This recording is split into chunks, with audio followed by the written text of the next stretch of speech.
Hi, I'm Sanjay. I welcome you to my YouTube channel Learn with Sanjay. In the previous videos, we learnt about the basics of change the voice. Today, we will learn about the complement in the sentence.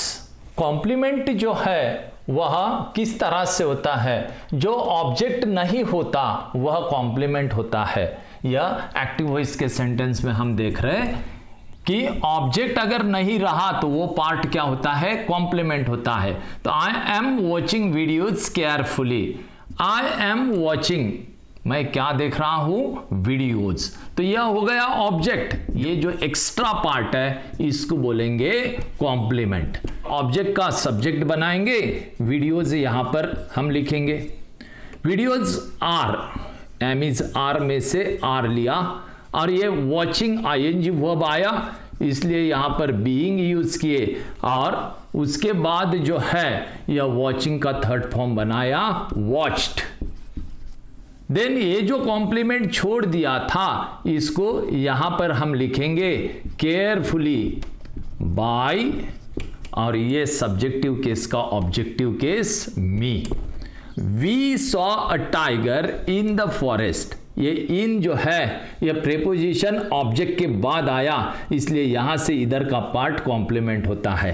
तो अभी हम object का subject बनाएंगे a tiger.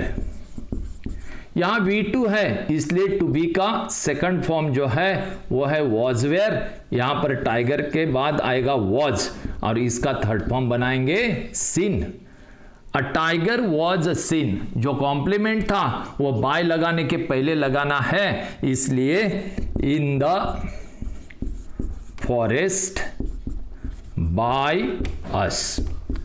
तो ये जो है complement यह यहां पर भी लिखा तो भी चलता है, लेकिन कुछ कॉम्प्लीमेंट के पार्ट ऐसे होते हैं जो यहां पर नहीं, यहीं पर लिखना पड़ता है बाय के पहले, इसलिए यह जगह पूरे सेंटेंसेस को सूट होती, इसलिए यह जगह हमने डिसाइड की है यह कॉम्प्लीमेंट वाला पार्ट लिखने के लिए।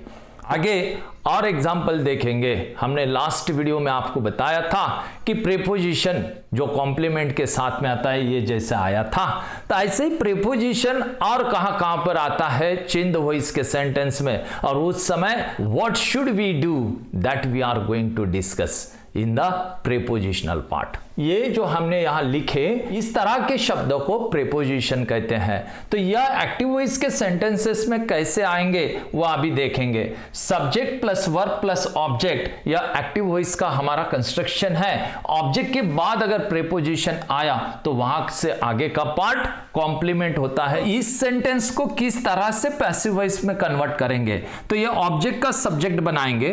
वर्ब के चेंजेस एक्टिव वॉइस पार्ट 1 और पार्ट 2 में हमने इसके बारे में डिटेल में बताया है, उस तरह से करेंगे। उसके बाद ये जो कॉम्प्लीमेंट का पार्ट छोड़ दिया था वह यहां लिखेंगे, बाद में बाय लिखकर ये सब्जेक्टिव केस का ऑब्जेक्टिव केस करेंगे। तो सेंटेंस देखते हैं। शीतल हैज इनवाइटेड अचल फॉर लंच। तो यहां पर यह सब्जेक्ट हुआ, यह वर्ब, यह ऑब्जेक्ट और यह प्रेपोजिशन आया, तो यह आगे का पार्ट क्या हो गया? कॉम्प्लीमेंट। तो अभी इसको हम चेंज करेंगे।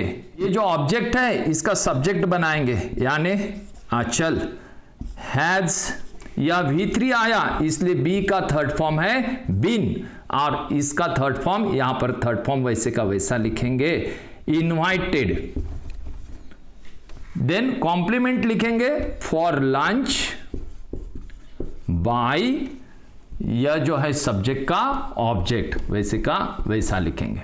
यानी ये जो पार्ट है फॉर लंच कॉम्प्लीमेंट, यह लास्ट में भी आ सकता है, लेकिन कुछ सेंटेंसेस में वह लास्ट में नहीं आता, उसको यहीं पर लिखना पड़ता है। उसका भी हम अभी एक सेंटेंस और देखेंगे।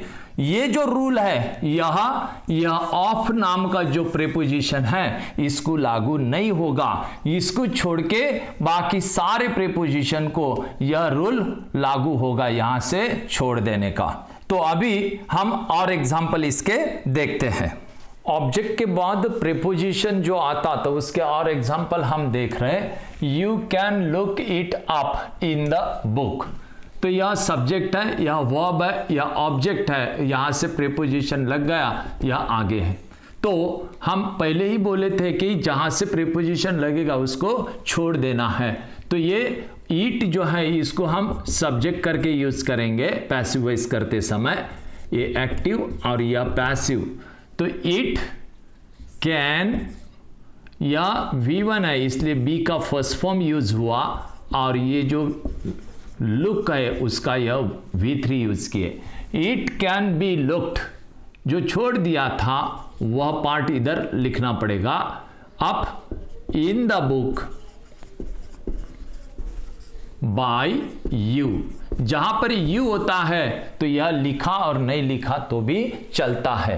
तो यहां पर ये जो अप है यह लुक के साथ लिखना बहुत जरूरी है। इस तरह से जो भी इधर का पार्ट होता है तो वह बाय के बाद हर कोई सेंटेंस में हम नहीं लिख सकते, लेकिन हर कोई सेंटेंस का जो पार्ट है वो यहां लिख सकते हैं, इसलिए यह जगह हमने डिसाइड की थी। Then I shall bring lots of fruits, I shall bring lots of fruits. तो आपको लगेगा अभी यह ऑफ जो है यहां प्रीपोजिशन आया, लेकिन यहां से हम छोड़ेंगे नहीं। हमने पहले ही बोला था कि जो भी यह रूल है यह ऑफ को लागू नहीं होगा। ऑफ जो होता है प्रीपोजिशन, उसके पहले का और उसके बाद में का ये दोनों भी शब्द जो है साथ में होते हैं। तो इसलिए यहां पर लॉट्स ऑफ फ्रूट्स,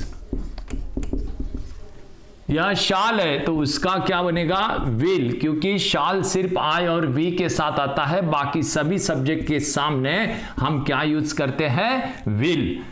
उसके बाद यह V1 है इसलिए बी का फर्स्ट फॉर्म लिया बी, और यह ब्रिंग का थर्ड फॉर्म बनाए brought.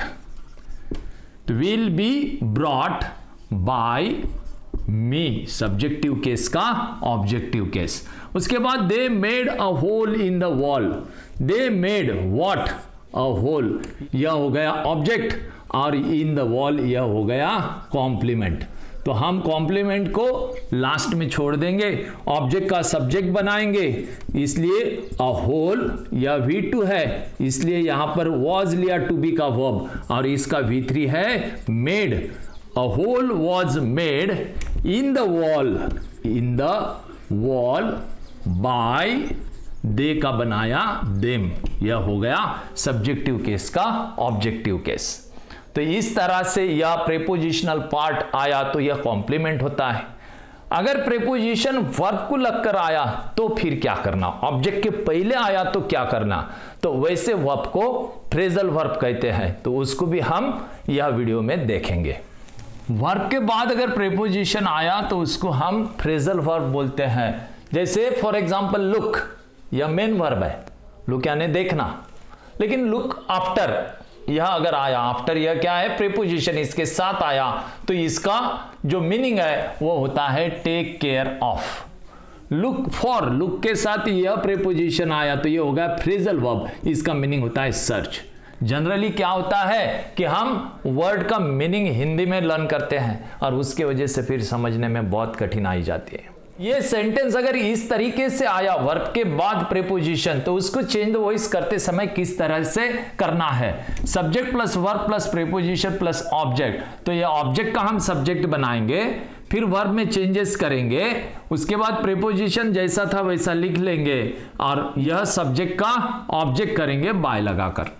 For example society must look after the poor, तो यह जो ऑब्जेक्ट है ऑब्जेक्ट का सब्जेक्ट बनाया, मस्ट एज इट इज लिखा, यह V1 है इसलिए बी का फर्स्ट फॉर्म बी यूज किया क्योंकि यहां पर मॉडल ऑक्सिलरी था। देन इसका V3 बनाया, आफ्टर जैसे कि वैसे रखा, और यह सोसाइटी जो है इसका बाय लगाकर ऑब्जेक्ट बनाया। The poor must be looked after by society. Second sentence देखते हैं, दे लाफ्ड एट मी, तो ये लाफ्ट के बाद क्या आया एट, तो यह होगा फ्रेजल वर्ब। तो मी से क्या बनाएंगे हम सब्जेक्ट आई, उसके बाद ये V2 था इसलिए टू बी का सेकंड फॉर्म लिया वॉज, इसका थर्ड फॉर्म है laughed at as it is लिखा, बाय लगाकर दे का क्या बनाया देम। तो इस तरह से यह फ्रेजल वर्ब प्रीपोजिशन ऑब्जेक्ट के बाद ऑब्जेक्ट के पहले, तो यह हमने आज के वीडियो में देखा। आशा करता हूं कि आपको आज का वीडियो पसंद आया होगा। तो आप हमारे चैनल को सब्सक्राइब करना ना भूलें। हम नेक्स्ट वीडियो में इंपेरेटिव सेंटेंसेस के चेंज द वॉइस जो है वह डिस्कस करेंगे। Thank you.